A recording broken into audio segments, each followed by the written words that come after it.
Pilipinas, ang oras, 13 minutos makalipas ang alas 4 ng hapon. Uy! Nakapag-break ka na ba? Nakapag-relax ka na ba? Saan ka man nagtatrabaho, mapa-opisina man o work from home o mula mismo sa pwesto, sasabayan namin ang break time mo. Sasabayan namin ng mga balita at komentaryo, mga panayam ng mga taong viral ngayon. DZRH Break Time! Hindi ako makapagpatugtog ng Summer Breeze eh. Hindi ko rin makita yung Raining in Manila. Hamon na. Hamon na. Kung ano na lang nandyan. Uy! Dami ko nakikita ang post. June, please be good to me. Ano ba ginagawa ng mga buwan sa inyo? Bakit silang pinagsasabihan ninyo? Hindi ba pwedeng kayo ang maging good sa mga buwan, sa mga araw? Diba? Huwag yung mga nakapaligid sa inyo na wala kayong control. Ang pinakamadaling yung makokontrol ay ang sarili nyo. Kaya huwag kayong maghanap ng kabutihan sa iba. Isiwalat nyo yan. Ibulalas nyo mula sa inyong busilak na kalooban. Mommy knows best. Magandang hapon, Luzon, Visayas, Mindanao. Makakasama niyo na naman sa isang edisyon ng Break Time. Lunes na Lunes, Hunyo 2. Ako po, si Thea Petro Carpuz. At Ray Sibayan, sa ngalan pa rin po nila kay Mayor Deo Macalmala. Kay Mayor, kumusta ka na? Ayan mo ya! Para pa rin po sa DZRH una sa Pilipinas. Una sa Pilipino. At narito na ang headlines ng ating mga nagbabagang balita, diesel at gasolina. May taas presyo bukas. Kerosene, may rollback. 4 na araw naman na kilos protesta kontra NCAP umarangkada ngayon. Piston, nag-noise barrage. PNP Chief General Nicolas Torre III sa mga pulis. Paramihan ng pag-aresto. PNP magpapasaklolo naman sa Interpol para maaresto sina Attorney Harry Roque, Cassandra Ong at iba pa ayon po yan kay PNP Chief Torre. Prosecution team walang balak bawasan ang articles of impeachment laban kay Vice President Sara Duterte. Pangulong BBM inutusan po ang NIA puntahan ng mga magsasaka at solusyonan ang kanilang problema. EDSA rehabilitation target paigsiin at huwag tumagal ng 2 taon ayon yan kay DOTR Secretary Dizon. 50 pang motorista ang nagtakip ng kani-kanilang mga plaka. Pinahanting ng MMDA sa LTO. Wais but not enough. Mga sasakyan nagkarambola sa Ormoc City. 5 ang patay. Mrs. Pinatay ang 2 anak sa Camarines Sur. Ano ba naman yan, no, Mrs.? Yan ang ating mga headlines. Narito na ang detalye ng ating mga balita. Abiso po sa lahat ng mga motorista. Kasado na namang ipatupad ang dagdag bawas sa presyo ng mga produktong petrolyo bukas, araw ng Martes, Hunyo 3. Ayon sa Department of Energy Oil Industry Management Bureau, 40 centavos o 40 sentimos ang dagdag sa kada litro ng gasolina at 30 sentimo naman ang itataas ng diesel. Samantala, 10 sentimo ang bawas presyo sa kada litro ng kerosene. Ang naturang price adjustment ay bunsod ng US sanctions sa Russia. So, pwede na magpa-full tank. Kung may natira pa sa sinuweldo last Oo naman, time. may matitira pa rin Pasok yan. pa, pwede Saka pwede pa. namang i-credit ka. No, kay... Ayaw mo na. Samantala naman, ikinasa po ngayong Lunes ang 4 na araw na kilos protesta ng pagkakaisa ng mga samahan ng tsuper at operators nationwide o Piston na sinimulan sa Alabang, Muntinlupa City at Ross Boulevard sa Pasay. Nagsagawa ho ng noise barrage ang grupo para ipanawagan na itigil na ang implementasyon ng NCAP o yung pong No Contact Apprehension Policy at iba pang issue ng sektor ng transportasyon. Ayon po kay Piston National Coordinator Cirilo Latoreno, labis-labis daw po ang sinisingil ng multa ng MMDA. Balik ko 5 taong praktisa doon sa PUBMP. Pangalawa po, siyempre yung pagbasura ng World Division Law. Pangatlo po natin, yung stop and cap na para tutulan yung labis-labis na multa. At pangapat po natin, yung demerit point ng LTO na pag-disout ng aming mga lisensya. Namin 10 points. Bukas, ikalawang araw daw po ng kanilang kilos protesta ng piston. Abay, ito daw po ay nakakasa sa Caloocan. Sa ikatlong araw naman ay sa Pasig.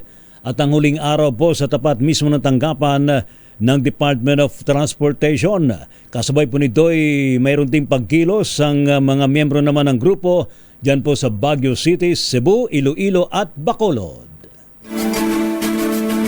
Tuloy pa rin ang operasyon ng No Contact Apprehension Policy o NCAP sa gitna ng postponement ng EDSA rehabilitation. Paliwanag ni Transport Secretary Vince Dizon, ang NCAP naman ay hindi lamang para sa EDSA kundi para sa mas epektibong pagpapatupad ng traffic regulations. Ginawa ng kalihimang pahayag matapos ang pagpapaliban ni Pangulong Bongbong Marcos sa pagsasaayos ng EDSA hanggang sa susunod na buwan.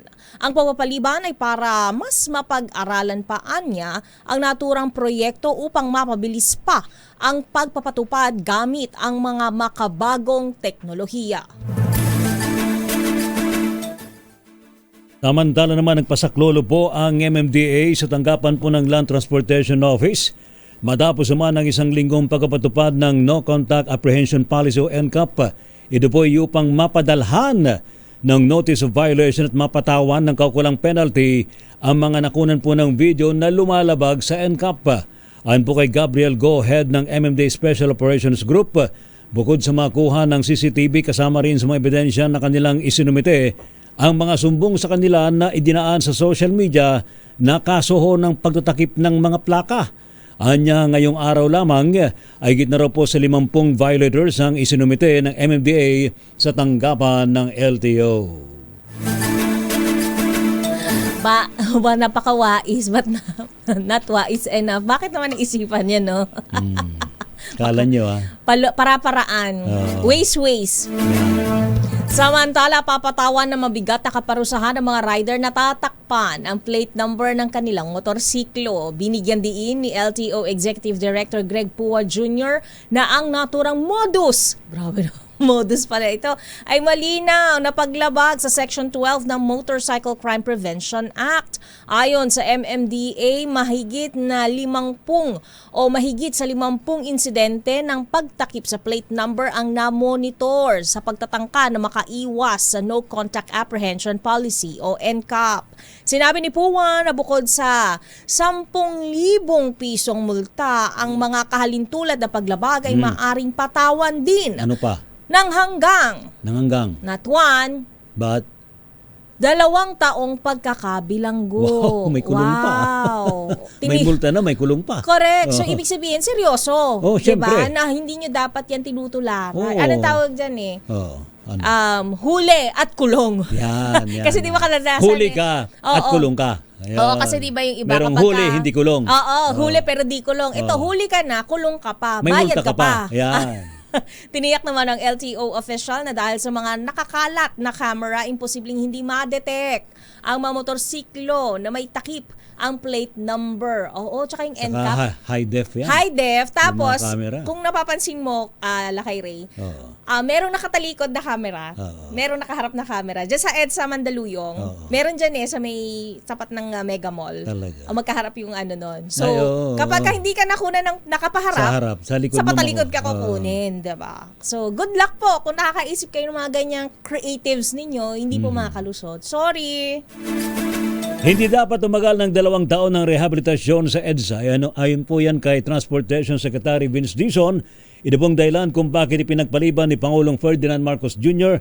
ang EDSA rehabilitation sa buwan ng Hunyo. Dapat umunong mag-isip muna ng panibagong plano para hindi maperwisyo ng matagal ang mga commuter. Marami siyang mga nakausap nitong mga nakaraang linggo, lalo na yung mga contractor na nagsasabi, lalo na from abroad, na hindi kailangan 2 taon yan. Pwede yan kahit 6 months, maximum 1 year. 2 Dahil po dito ay binibigyan po ng isang buwan ng DPWH para makapagplano muli kung paano kukumpunihin ng EDSA sa loob lamang ng 6 months hanggang 1 taon. Ayun, ang naisip ko na kung anong tawag nila, pinagbabawal na teknik. Yan. At ito na nga, dahil mamasama sana ang kalsada at hindi ko na nga mapatugtog ang summer breeze na paborito nila Kai. It's raining It's raining in Manila. and Ito na. Flash Report. Flash Report! opisyal na nga po magiging mamasa-masa at wet na wet ang ating kapaligiran dahil sinabi na ng Pag-asa na simula na po ang tag-ulan season, wet season. Correct. 'Di ba? Hindi na tayo dry, hindi na tayo Tagbasa. tuyot. Oo. Tagwet. Wet na. Kasi last week, ang sabi lang sa atin ni ang ating Hanging habagat lang. Hanging Southwest habagat monsoon. pa lang. Nagpaparamdam na yun. Nagpaparamdam habagat pa lang last week. Kaya Ngayon, nga binugahan na tayo dito ng mga buhangin eh. buha-buhangin, grabe Galing no. sa nireclaim dyan sa Manila Bay. Ayun ba yun? Oh, yun yung. Sa lakas ng hangin. At dahil, Perwisyo talaga yung reclamation na yan. Dapat itigil talaga yan. Ibalik yung dagat sa Manila Bay. dapat naman talaga, kasi di ba that may ample space for Mantakin everything. mo ang makikita mo dyan sa paglagpas lang dito sa may dike sa buhangin. Buhangin. Oh. Makakapuwing. Paano pa maging Manila Bay yan? Eh, di ba't kayo nagagalit? Turo kayo ng turo. Baka manuno kayo dyan, ha? Wina Pearl, Joshua, kalmahan sige nyo na, lang. yan Ito na. na nga. Ito na. At dahil dyan, makakapanayam natin si Miss Veronica Torres mula sa GOST Pag-asa. Yun po ba talaga ang magiging panahonan natin? Wet na po ba ang ating kapanahunan, Miss Veronica Torres? Yan, binabaan tuloy ako. Kaya pala Ayan, nagmamadali tuloy, si nagmamadali. Wina. Tsaka Miss si Veronica Josa. naman, chill lang. Hindi mo rin masisisi. Kasi nga diba kapag wet ang ating season, yung linya natin lalong nas nagiging garbled, mas nagiging challenging. Totoo yan. Oo, nagkakaroon ng more challenges ang mga linya ng ating telepono. Mommy knows best. Of course. Pero yun, magandang balita para sa ilan, pero sa iba parang di nila gusto ang wet season. Ikaw, Bakit naman? Anong preferred mo? Wet or dry season? Katamtaman. Ano yung katamtaman? Yung medyo dry ng wet. Yan. Mamasa-masala. Doon ka lang sa gitna. Tamang ano Pero lang. dapat yung temperatura hindi masyadong mainit. Oo, kasi masakit sa balat. Nagpaparandam ang South Korea, Miss Thea.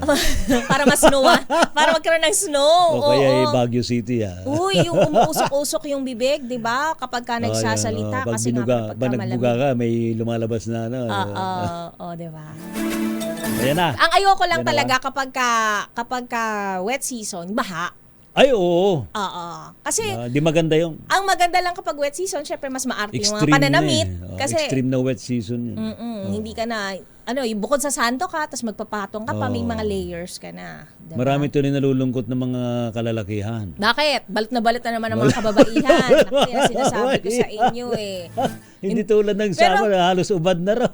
Pero hindi, yung iba daw mas gusto nila na kapag ka-wet season. Yeah. Kasi cuddle weather. Ganon.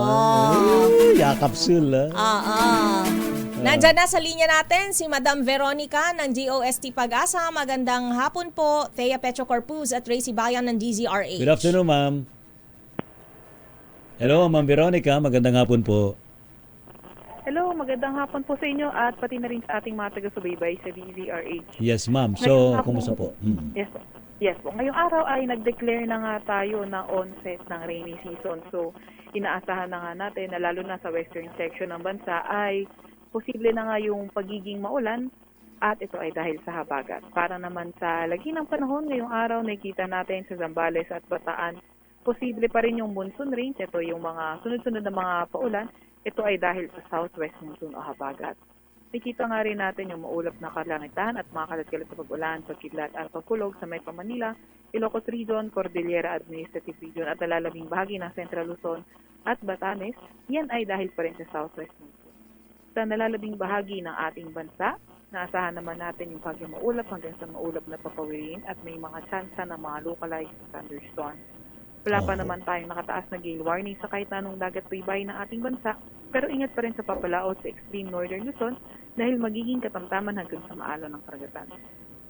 Ma'am Veronica, Yes ano po po. yung cluster of clouds dyan sa western part? Opo, yung nakikita nga natin iyan ay dala ng habagat o Haba. Hindi ho bagyo yan, ha? Opo. Hindi LPA yan. Hindi naman po. Ay, salamat. Hindi po. Pero Oo.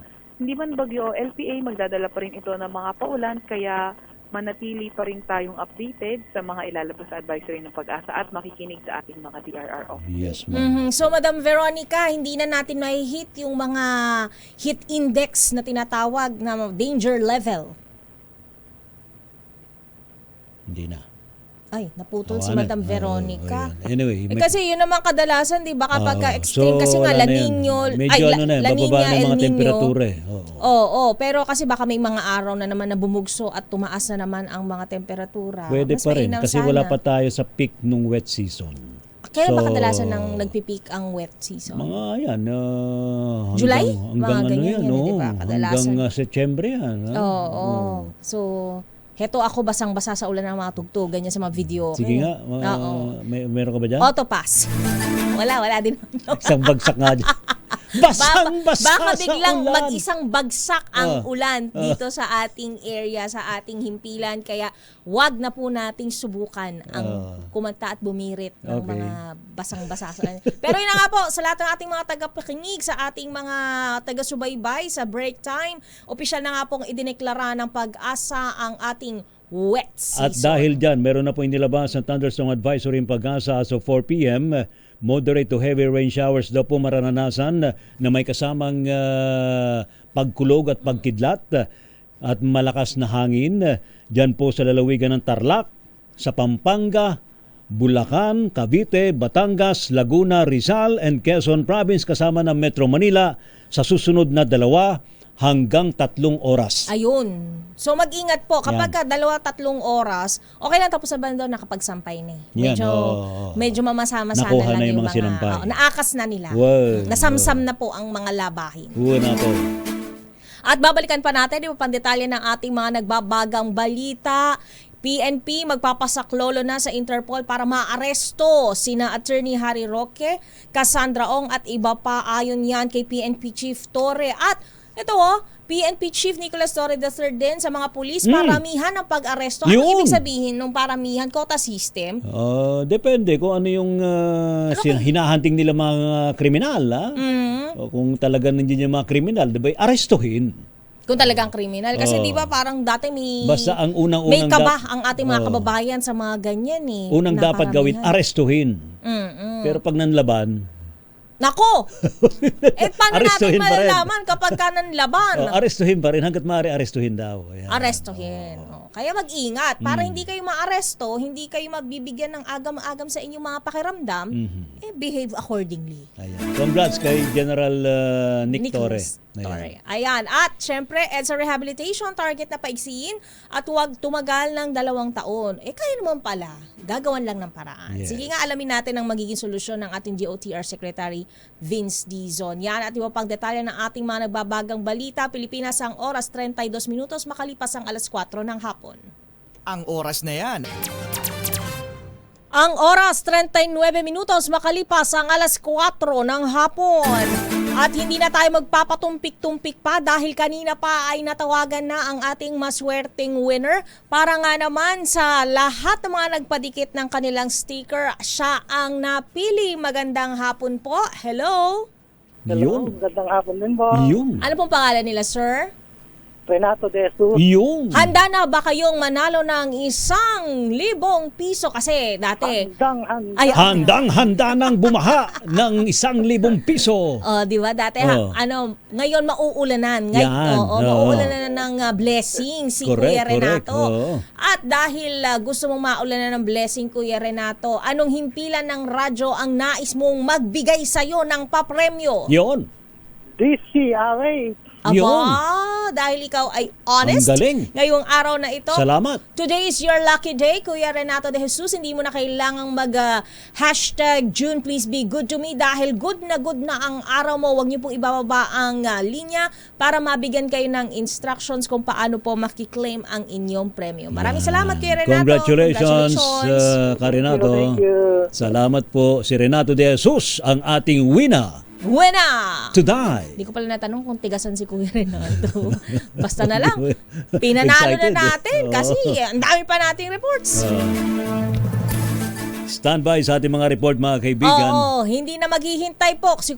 Parang si Kuya Renato, hindi na maghihintay ng isang buwan ang Department of Public Works and Highways o DPWH para magpresenta ng panibagong plano para mas mapabilis ang EDSA rehabilitation. Sa panayam ng DZRH kay DPWH Secretary Manny Bonoan, sinabi nito na maaari na nilang ilatag ang plano bago pa ang deadline ni Pangulong Ferdinand Marcos Jr. Pero ayon sa kalihim, dapat ito ay collaborative efforts, hindi lang ng DPWH, Department of Transportation at Metropolitan Manila Development Authority, kundi maging ang ipatutupad na traffic management protocol sa pagsisimula ng rebuild. Narito sa Binoan. We will not wait until 1 month actually. So if there's going to be already a suggested program na makikita na namin even without waiting for the deadline of 1 month, I think pwede na namin ilatag. But this will be a collaborative effort. Matatanda ang binigyan ng Pangulo ang DOTR at DPWH ng isang buwan para pag-aralan ang mga alternatibong solusyon at bagong teknolohiya na maaaring gamitin sa pagsasaayos ng EDSA. Samantala naman, natin pong alamin ang update mula po sa Malacanang. Si Singaporean Prime Minister Lawrence Wong bibisita daw po sa Pilipinas sa Miyerkules. Ibalita mo nga yan, RH14, Let Narciso, Miss Let. Ray Mistea, tinanggap ni Singaporean Prime Minister Lawrence Wong ang imbitasyon ni Pangulong Ferdinand Marcos Jr. na bumisita ito sa Pilipinas. Ayon sa Malacanang, darating si Wong sa bansa sa Miyerkules para sa 2 araw na official visit mula June 4 hanggang 5. Napag-alamang ito ang unang bilateral visit ng Prime Minister matapos muling ma-reappoint noong Mayo. Ito rin ang kanyang unang pagbisita sa Pilipinas. Sinabi ng palasyo na nakatakdang magpulong sina Pangulong Marcos at Prime Minister Wong sa Miyerkules kung saan inaasahang tatalakay ng dalawa ang relasyon ng Pilipinas at Singapore. Pag-uusapan nila ang mga paksang may kaugnayan sa kalusugan, climate change mitigation at civil service cooperation. Inaasahang magpapalitan din ng pananaw ang dalawa sa iba't ibang political at economic issues sa rehiyon. Ang Singapore ang pang-8 pinakamalaking trading partner ng Pilipinas noong 2024 at nagsisilbing pangalawang tahanan sa higit 200,000 Pilipino. Taong 2017 pa nang huling may bumisitang Prime Minister ng Pilipinas sa Singapore. Ito si Let Narciso para sa DZRH. Una sa Pilipinas, una sa Pilipino. Maraming salamat, Ms. Leth. Samantala, postponement sa impeachment trial kay Vice President Sara Duterte nakababahala ayon kay Senator Risa Ontiveros. I-detalye mo ang balitang yan. RH28, Raymond Dadpaas mula sa Senado. Raymond. Mr. Ian, nagpahayag ng pagkabahala si Senador Risa Ontiveros sa paulit-ulit na pagkaantala sa proseso ng impeachment trial laban kay Vice President Sara Duterte na ilang buwan na ang binibilang. Ayon kay Ontiveros, sobra-sobra ng paghihintay ng mga Pilipino, sana ito na ang huling delay. Dahil kapag may dagdag pang delay sa proseso ng impeachment kay VP Sara, ay labag na sa ating saligang batas, lalo na ang salitang forthwith o agaran. Git ng senador, hindi sana baliwalain at hindi kapag ready na, hindi kapag convenient, kundi shall forthwith proceed. Utang umano nila sa sambayanan na mag-convene bilang impeachment court upang pasimulan ang impeachment proceeding sa lalong madaling panahon. Para kay Ontiveros, anuman ang akusasyon laban kay Vice President Sara Duterte, karapatan ng taong bayan na malaman at mahimayang mga ito sa pagitan ng isang transparent na impeachment trial. Narito ang kanyang pahayag. Nakakabahala na ang paulit-ulit na antala sa proseso ng impeachment trial.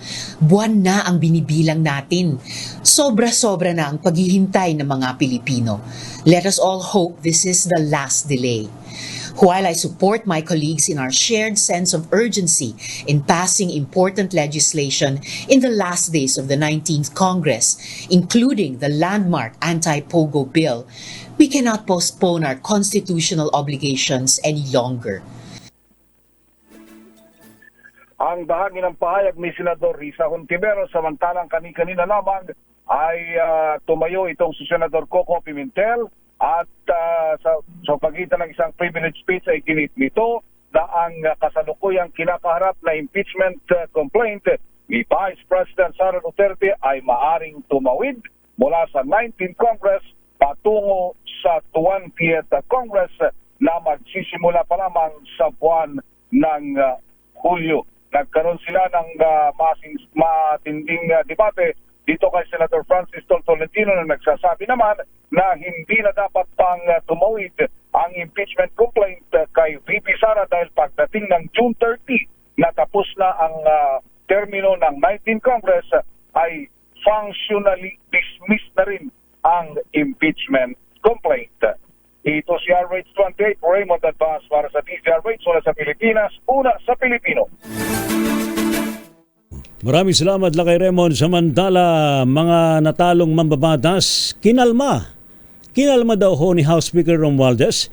Mga nagawa naman ito sa 19th Congress kinilala. Ating alamin ang report mula kay RH12, Milky Rigunan. Milky.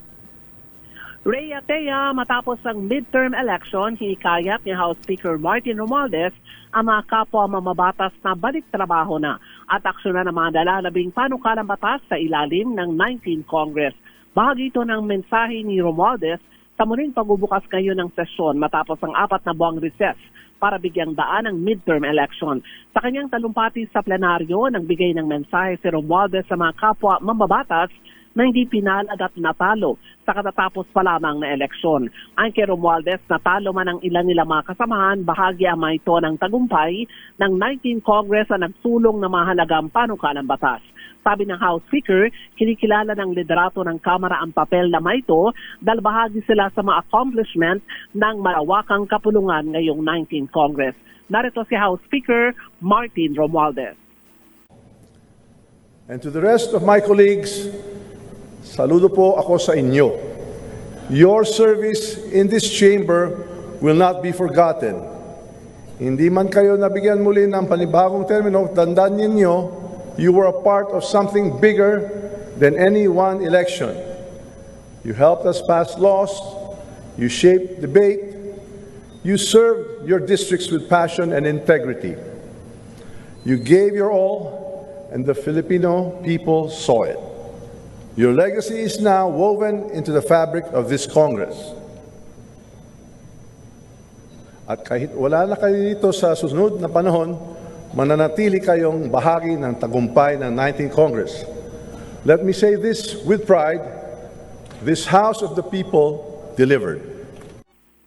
Samantala, sa balik ngayon ng sesyon, uunahin ang pagtalakay at pagpasa sa mga natitirang panukalang batas bago naman mag-Sine die adjournment ang 19th Congress sa susunod na linggo. Ako si Milky Rigunan, nagulat para sa DZRH, una sa Pilipinas, una sa Pilipino. Samantala, formal nang naupo bilang bagong hepe ng pambansang pulisya si Police General Nicolas Torre III. Si Torre ay miyembro ng tagapaglungsad Class of 1993 kung saan siya ang unang PNP chief na graduate ng PNP Academy. Bago maging PNP chief, nanungkulan si Torre bilang hepe ng PNP Criminal Investigation and Detection Group, gayon din ng Davao Region, Quezon City at Samar Province. Kabilang sa natatanging operasyon, pinangunahan ni Torre ang pag-aresto sa leader ng Kingdom of Jesus Christ na si Pastor Apollo Kibuloy. At kaugnay ng balitang yan, political enemies ng Marcos administration walang dapat na ipangamba ayon sa PNP Chief na si Nicolas Torre. Idetalye mo nga ang balitang yan, RH52, Edniel Parrosa. Edniel. Dagdag sa bashers, si bagong PNP Chief Police General Nicolas Torre III. Sa katunayan, sinabi ng General na natutuwa pa nga siyang makatanggap ng feedback mula sa taong bayan dahil sa kanyang trabaho. Sagot ito ni Torre sa mga akusasyon na nakamtan niya ang pagiging hepe ng pambansang pulisya bilang reward sa pag-aresto sa mga high-profile personalities gaya ni dating Pangulong Rodrigo Duterte at KOJC leader Pastor Apollo Kibuloy. Sa kanyang unang pagharap sa media bilang top cop, iginit ni Torre na malaya ang bansa at ang mga mamayan nitong maglabas ng salahubing. Gayon din na wala umanong dapat ikatakot ang mga kalaban sa politika ng administrasyon na hanggat wala silang ginagawang masama. Pakinggan natin si PNP Chief. Matakot silang gumawa ng labag sa batas. Because ang labag sa batas, yun naman talaga ang katakutan natin. Everything should be done within the ambit of the law. Pero aside from that, yun na nga eh. Sa bagong Pilipinas, ang gusto ng pulis, ligtas ka. Anong nakakatakot dun? Di ba? So, So ligtas din sila, sir? Ligtas sila. Huwag na sila gumawa ng mali, di ba? Kasi hindi sila makakaligtas. Sabi din natin ni Torre, bilang CIDG Director, nahuli si FPIRD dahil sa warrant ng ICC o International Criminal Court, habang sa kanya ring pamumuno bilang Davao Regional Police Director na aresto si Kibuloy. Ito si Edniel Parrosa, nag-uulat para sa DZRH. Una sa Pilipinas, una sa Pilipino.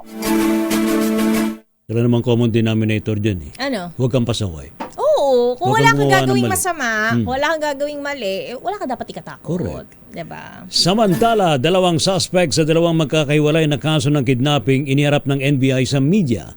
Ibalita mo ngayon, RH27 Noche Kakas Noche.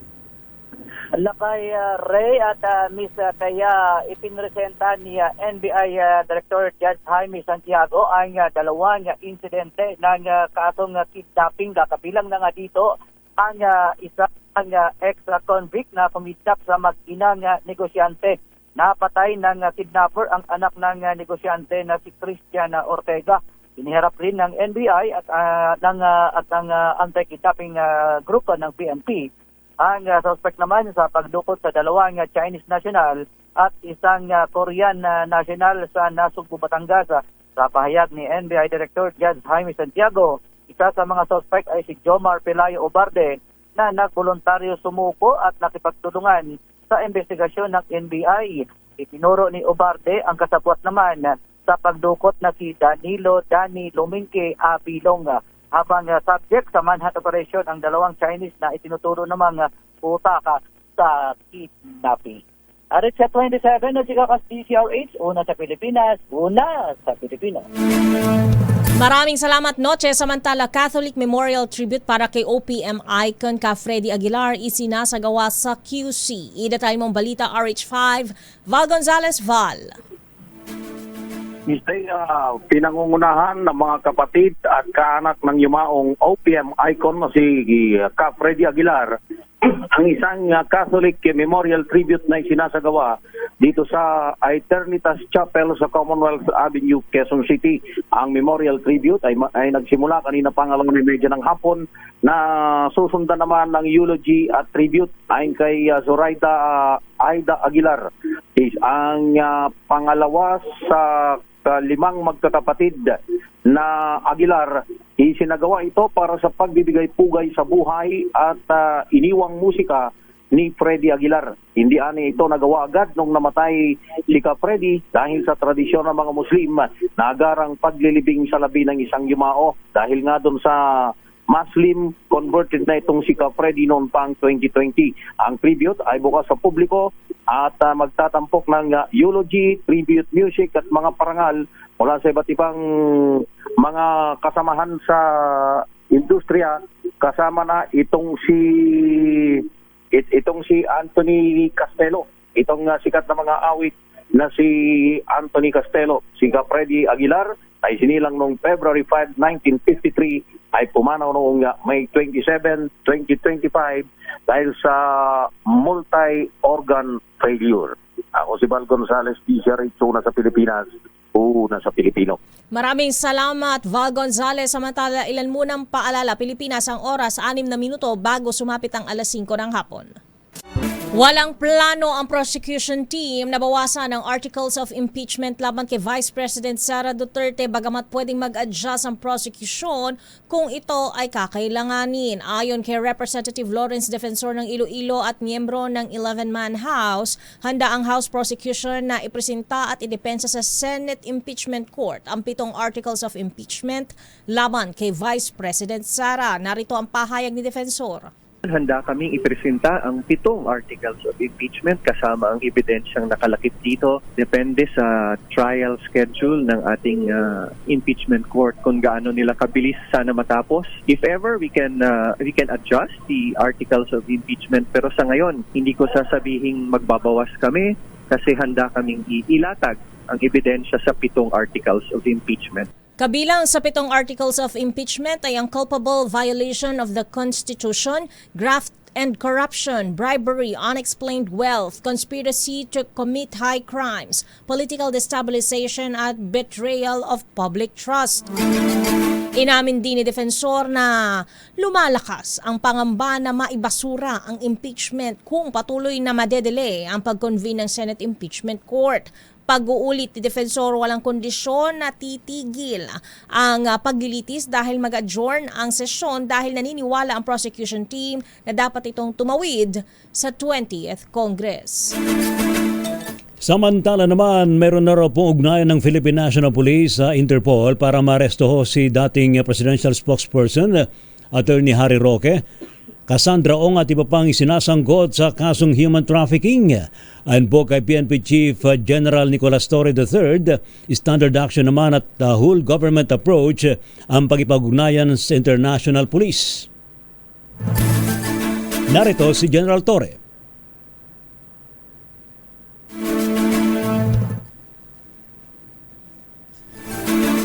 We're looking into the possibility of, shortening giving them reasonable hours for them to also have their own time. This is a valid case, pending before our courts. Abogado naman si Harry Roque, harapin niya. Kasi ito yung kaso na hindi mo na pwedeng dalhin sa kalsada para ni-rally. You really have to come and submit yourself to the jurisdiction of the courts. This is a whole government approach. The DFA is cancelling his passport, and the other accused so that they will not be able to travel freely at sila ay maibalik dito sa bansa. So, Interpol is just one of the many mechanisms that we can use and we can harness, we can tap para sa pagbabalik dito sa repatriation niya rin sa Pilipinas. Yan po mga kaibigan, si PNP Chief General Nicolas Torre III. Samantala, labis ang pagdadalamhati ng isang padre de pamilya matapos madiskubre na pinatay ng kanyang 24 na taong gulang na misis ang kanilang 2 anak. Nangyari ang krimen kagabi sa Barangay Santa Maria, Presentacion, Camarines Sur. Ayon sa inisyal na investigasyon ng PNP, Presentacion, nadatna ng ama ang asawa nitong nakahiga katabi ang 4 na taong gulang at 4 na buwang gulang na mga anak na umano'y duguan at wala ng buhay. Umamin ng kanyang asawa na sinaksak nito ang 2 bata ngunit hanggang ngayon ay hindi pa nalalaman ang motibo nito. Nasa kustudiya ng kapulisan ng ina habang nagpapatuloy ang investigasyon ng PNP. Samantala, 5 naman ang patay sa karambola ho ng mga sakyan sa may National Road sa Barangay Kabulihan, Ormoc City. Patay ang mag-asawang sakay ng motorsiklo kasama naman ang kanilang 1 taong gulang na anak na pawang residente ng lungsod. Namatay din ang driver na isang multicab at ang kanyang asawa habang nakaligtas naman ang 3 nilang anak na ngayon ay nagpapagaling sa ospital.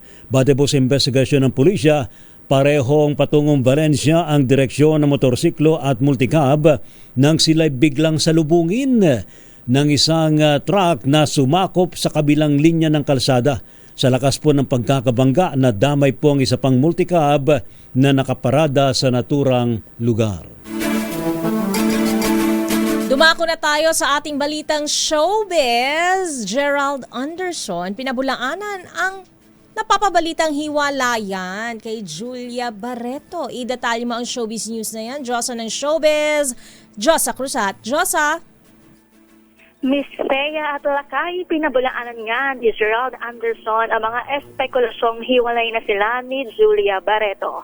Sa panayam nito ni Gonzaga sa kanyang YouTube vlog, iginiit ng aktor na maayos ang kanilang relasyon at walang dapat ipag-alala ang publiko.